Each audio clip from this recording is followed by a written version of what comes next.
Bulletin का आगाज करें और सबसे पहले आपको बताएं, पार्लियामेंट में आज अहम आईनी तरमीम पेश किए जाने का इम्कान। कौमी असम्बली और सेनेट के अहम तरीन इजलास आज होंगे। सेनेट इजलास का 5 नुकाती और कौमी असम्बली का 6 नुकाती एजेंडा जारी। कोई कानून साजी एजेंडे का हिस्सा नहीं। नंबर गेम पूरी होने पर सप्लीमेंट्री एजेंडे के तौर पर आईनी तरमीम बिल ऐवान में पेश किया जाएगा। इसी पर बात करेंगे। यासिर मलिक हमारे साथ मौजूद हैं। यासिर, आगाह कीजिएगा, अहम तरीन इजलास आज होने जा रहे हैं, कब तक ये इजलास शुरू होंगे?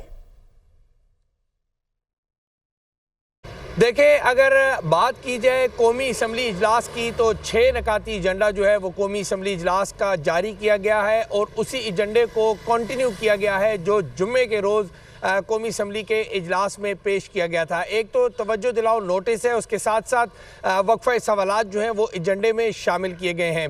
आईनी तरामीम और अहम कानून साजी के हवाले से जो तरामीम पेश होनी है वो आज के कौमी असम्बली के एजेंडे में शामिल नहीं है, लेकिन ज़िमनी एजेंडे के तौर पर फौरी तौर पर जो है वो स्पीकर के टेबल पर लाई जा सकती है और ऐवान में पेश की जा सकती है।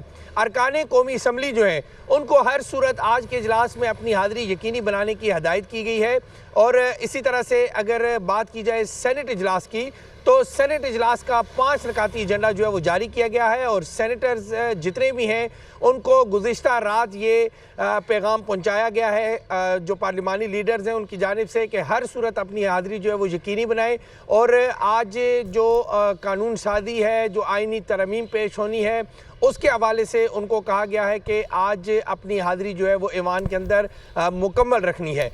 कौमी असम्बली का इजलास जो है वो दोपहर 3 बजे बुलाया गया है, जबकि सेनेट का इजलास जो है वो 4 बजे तलब किया गया है। दोनों इजलास जो हैं वो आज छुट्टी के रोज़ बुलाए गए हैं। हफ्ते का रोज़ है, हफ्ता और इतवार सरकारी छुट्टी होती है इस्लामाबाद में, लेकिन उसके बावजूद गुज़िश्ता रोज़ ये फैसला किया गया था स्पीकर कौमी असम्बली सरदार याद सादी की जानिब से कि आज जो हफ्ते का रोज़ है, आज के रोज़ इजलास बुलाया जाएगा। हुकूमत ये दावा करती है कि उसके तमाम तर जो नंबर गेम्स हैं वो पूरे हैं और आज ईवान के अंदर। ठीक है, बहुत शुक्रिया यासिर, आप हमें आगाह कर रहे थे। मुशीर इत्तलात खैबर पख्तूनख्वा बैरिस्टर सैफ का कहना है जाली वज़रा के अली अमीन गंडापुर और अफगान काउंसिल जनरल की मुलाकात पर तनकीद मुज़हक़ाखेज़ है। 18वीं तरमीम के बाद वज़ीर आला गैर मुल्की दौरे और मुआहदे भी कर सकते हैं। शहबाज शरीफ ने बहैसियत वज़ीर आला मुख्तलिफ ममालिक से तजारती मुआहदे किए और खूब कमीशन भी कमाया। हम अफगानिस्तान के साथ समाजी तजारती रवाबित को फ़रोग़ देना चाहते हैं। फवाद चौधरी ने कहा है कि ख्वाजा आसिफ की दहशत गर्दी के बारे में कोई संजीदा गुफ्तगू नहीं सुनी। बाहर के ममालिक से मुज़ाकरात विफाक का काम है। अली अमीन गंडापुर विफाक को ही कह रहे हैं, कोई हल बताएं। अगर 10 लोग पार्लियामेंट से उठाए जाएंगे तो स्पीकर की क्या अहमियत रह जाएगी? खैबर पख्तूनख्वा में गवर्नर राज लगाने पर मामलात हाथ से निकल जाएंगे। यहाँ पे आपके सामने है कि टेररिज्म किस तरह से पूरे पाकिस्तान में वापस आ गया है। ख्वाजा आसिफ साहब जो है, जो पाकिस्तान के डिफेंस मिनिस्टर हैं, आपने कभी उनकी कोई टेररिज्म के ऊपर कोई संजीदा गुफ्तगू सुनी है?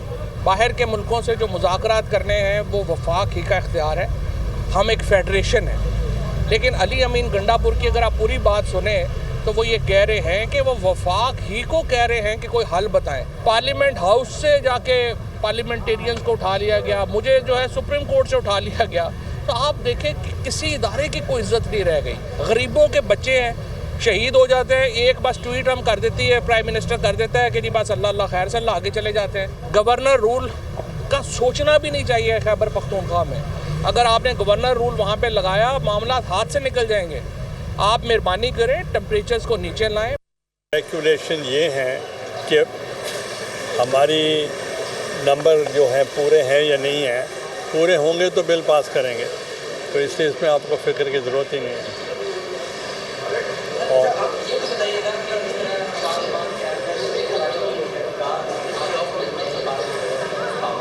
देखिए, हमने रेजोल्यूशन किया है, सेनेट ने यूनानिमसली किया है, तमाम जमातों ने मिल के किया है और हमने उसको कंडेम किया।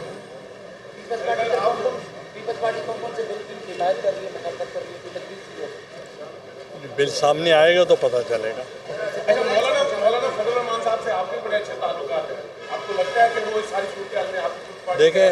देखें उनका मैं बहुत एहतराम करता हूँ। हमारे साथ उन्होंने बहुत काम किया हुआ है। हमारे उनके 2-3 जनरेशन से ताल्लुकात हैं। मैं उनके बारे में कोई कमेंट नहीं करता।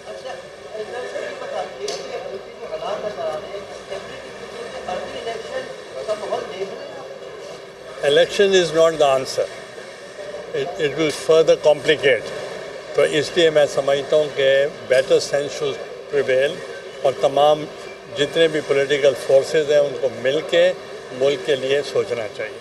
अच्छा गिलानी साहब, आप वज़ीर आज़म हैं, आप चेयरमैन सेनेट हैं, एक वज़ीर आला ये कहता है कि हम फॉरेन अफेयर को अपने कंट्रोल में लेना चाह रहा है। APK के वज़ीर आला ने कहा कि अफगान जो वज़ीर ख़ारजा या दीगर उनसे मैं बात करूँगा, मुझे बात करनी जाओ, और उनका इतराज़ ये है कि वो शायद कर भी रहे। तो ये बगावत नहीं है, एक आइन की खिलाफवर्जी नहीं है? देखें, जो सब्जेक्ट्स हैं फॉरेन अफेयर्स के वो फेडरल गवर्नमेंट का सब्जेक्ट है और उसके लिए उनको कोई सीरियसली नहीं ले रहा। अच्छा सर, इस वक्त मुल्क के माशी हालात जो है बहुत ख़राब हैं, सियासी हालात जो है वो बेहतर नहीं। तो पीपल्स पार्टी क्या समझती है जो इस वक्त हुकूमती और फिरके के दरमियान जो मुज़ाकरात का सिलसिला है वो क्या पाकिस्तान पीपल्स पार्टी को चाहिए कि मुज़ाकरात हो और सियासी काम? देखें, जब मैं भी प्राइम मिनिस्टर था तो मैं 264 वोट्स मुझे पड़े थे और परवेज़ इलाही साहब को 42 वोट्स पड़े थे। अब मेरी 2/3 से भी ज़्यादा मेजॉरिटी थी। उस वक्त वोट ऑफ कॉन्फिडेंस की ज़रूरत होती थी। मैंने पहला ये काम किया कि एक तो सुपीरियर जुडिशरी के जजेस जो नज़रबंद थे उनको मैंने रिहा किया और दूसरा मैंने ये ऐलान किया इस मुल्क को अकेला एक पार्टी नहीं चला सकती। इसलिए मैं वोट ऑफ कॉन्फिडेंस के लिए रिक्वेस्ट करता हूँ परवेज़ इलाही साहब को कि मुझे दें, और उन्होंने मुझे दिया और उस वजह से मैं unanimously elected prime minister in the history of Pakistan बन गया। तो लिहाजा मिल के काम करना ज़रूरी है। अब ये देखें कि जिन्होंने मेरे ऊपर केस बनाया, आज हम 2 वोट जो हैं यहाँ खड़े हैं, हम जाएंगे तो वो पास हो जाएगा। हमने तो दिल बड़ा रखा हुआ है कि उन्होंने हमारे ऊपर केस बनाया और आज हम उनको वोट देने जा रहे हैं। तो इसलिए हमने मुल्क का सोचना है, पर्सनल लेवल की बात नहीं करनी। Chairman People's Party Bilawal Bhutto का कल एक स्टेटमेंट दिला के APK में गवर्नर राज की तरफ बढ़ रहे हैं, तो अब वहाँ गवर्नर भी आपका पीपल्स पार्टी का है। आपको लगता है कि वो माहौल बन रहा है गवर्नर राज का?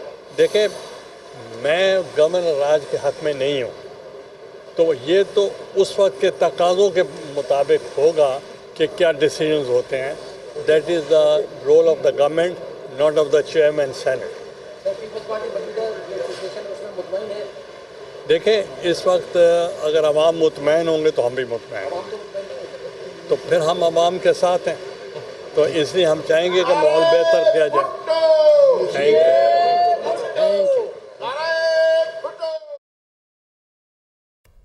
Chairman senate Yusuf Raza Gilani media से गुफ्तगू कर रहे थे। उनका कहना था, मेरे खिलाफ मुकदमा बेबुनियाद है, नंबर्स पूरे होंगे तो ही बिल पास होगा।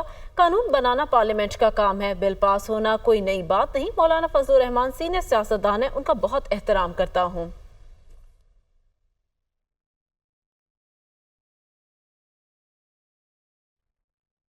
आईनी तरमीम के लिए नंबर्स पूरे हैं। बैरिस्टर अकील का निजी टीवी को इंटरव्यू में दावा, कहते हैं कि आईनी तरमीम आज ऐवान में पेश कर दी जाएगी। आईनी तरमीम किसी शख्स या फ़र्द वाहिद के लिए नहीं है। तमाम जजेस की मुलाजमत की मुद्दत में इजाफा होगा। जजेस की मुलाजमत की मुद्दत में तोसी हुई तो किसी के हक तलफी नहीं की जाएगी। जुडिशल इस्लाहात से मुतालिक मुस्बत सोच के साथ हुकूमत काम कर रही है। 3-4 ऑप्शन हतमी शक्ल में हैं। कौन से ऑप्शन मुतारिफ कराने हैं ये फाइनल नहीं किया। अदालतों में इस वक्त 22 लाख केसेस ज़ेर इल्तवा हैं। देखें, अगर बात की जाए कौमी असम्बली इजलास की तो 6 नकाती एजेंडा जो है वो कौमी असम्बली इजलास का जारी किया गया है और उसी एजेंडे को कंटिन्यू किया गया है जो जुम्मे के रोज़ कौमी असम्बली के इजलास में पेश किया गया था। एक तो तवज्जो दिलाओ नोटिस है, उसके साथ साथ वक्फा सवालात जो हैं वो एजेंडे में शामिल किए गए हैं। आईनी तरामीम और अहम कानून सादी के हवाले से जो तरामीम पेश होनी है वो आज के कौमी असम्बली के एजेंडे में शामिल नहीं है, लेकिन ज़िमनी एजेंडे के तौर पर फौरी तौर पर जो है वो स्पीकर के टेबल पर लाई जा सकती है और ऐवान में पेश की जा सकती है। अरकान कौमी असम्बली जो हैं उनको हर सूरत आज के इजलास में अपनी हाज़िरी यकीनी बनाने की हदायत की गई है। और इसी तरह से अगर बात की जाए सेनेट इजलास की, तो सेनेट इजलास का 5 रकाती एजेंडा जो है वो जारी किया गया है और सेनेटर्स जितने भी हैं उनको गुज़िश्ता रात ये पैगाम पहुंचाया गया है जो पार्लिमानी लीडर्स हैं उनकी जानिब से कि हर सूरत अपनी हाज़िरी जो है वो यकीनी बनाएं। और आज जो कानून साजी है, जो आइनी तरमीम पेश होनी है, उसके हवाले से उनको कहा गया है कि आज अपनी हाज़िरी जो है वो ईवान के अंदर मुकम्मल रखनी है। कौमी असम्बली का इजलास जो है वो दोपहर 3 बजे बुलाया गया है, जबकि सेनेट का इजलास जो है वो 4 बजे तलब किया गया है। दोनों इजलास जो हैं वो आज छुट्टी के रोज़ बुलाए गए हैं। हफ्ते का रोज़ है, हफ्ता और इतवार सरकारी छुट्टी होती है इस्लामाबाद में, लेकिन उसके बावजूद गुज़िश्ता रोज़ ये फैसला किया गया था स्पीकर कौमी असम्बली सरदार याद सादिक की जानिब से कि आज जो हफ्ते का रोज़ है, आज के रोज़ इजलास बुलाया जाएगा। हुकूमत ये दावा करती है कि उसके तमाम तर जो नंबर गेम्स हैं वो पूरे हैं और आज ईवान के अंदर ठीक है, बहुत शुक्रिया यासिर, आप हमें आगाह कर रहे थे।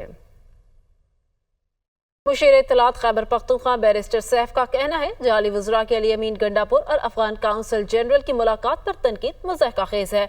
18वीं तरमीम के बाद वज़ीर आला गैर मुल्की दौरे और मुआहदे भी कर सकते हैं। शहबाज शरीफ ने बहैसियत वज़ीर आला मुख्तलिफ ममालिक से तिजारती मुआहदे किए और खूब कमीशन भी कमाया। हम अफगानिस्तान के साथ समाजी और तिजारती रवाबित को फ़रोग़ देना चाहते हैं।